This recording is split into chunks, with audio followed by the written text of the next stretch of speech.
লাসাল্লাতাল্লাহু আলাইকুমুজ জিল্লাহ।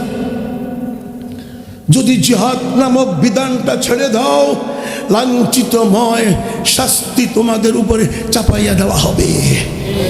মায়ানমারে নারীদেরকে ধর্ষণ করে এর চেয়ে বড় লাঞ্ছিতময় শাস্তি আর কি হতে পারে? মুসলমানের সামনে মসজিদগুলো শহীদ করতেছে, এর চাইতে লাঞ্ছিতময় শাস্তি আর কি হতে পারে? মিনারায় আজান বন্ধ করে দিতেছে মুসলমানদের জন্য, এর চেয়ে বড় লাঞ্ছিতময় শাস্তি আর কি হতে পারে?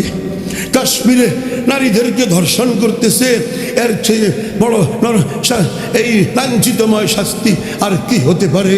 যুবক ভাই, তোমাদের কাছে হাত জোড় করলাম, আসো, সামনে এই মাতৃভূমিকে রক্ষা করতে হলে আর একটা যুদ্ধ হবে, সেটা হবে শুধু ভারতের সাথে।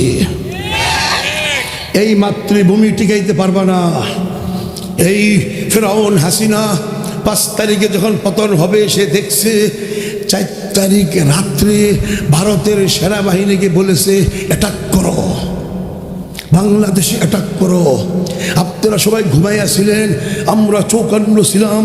আমি যতটুকু সম্ভব ছিল মার্কাজের সকল সেন্টারে ফোন করে দিয়েছি, ভারতের সেনাবাহিনী সকালে ঢুকতে পারে, কুরবানির ছুরিগুলো ধার দাও।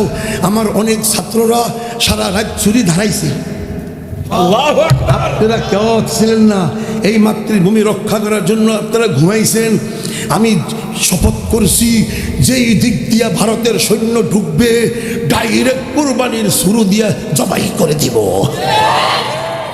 এত বড় সাহস! যেই জমিনে ফখরে বাঙ্গাল তাজুল ইসলাম সোয়া, যেই জমিনে মুফাসসিরে কুরআন মুফতি নুরুল্লাহ রহমতুল্লাহ সোয়া, যেই জমিনে মাওলানা ইউনুস সাহেব সোয়া, যেই জমিনে স্বয়ং শাহজালাল শাহপরান সোয়া, মোহাম্মদুল্লাহ হাফিজি মুফতি আমিনী শাইখুল হাদিস আজিজুল হক সোয়া, সেই জমিনে ভারতের মূর্তি পূজারী নাপাক সৈন্য ঢুকবে, 1 সেকেন্ডের জন্য বরদাস্ত করা যায় না। জিহাদ চাই, জিহাদ করে বাঁচতে চাই।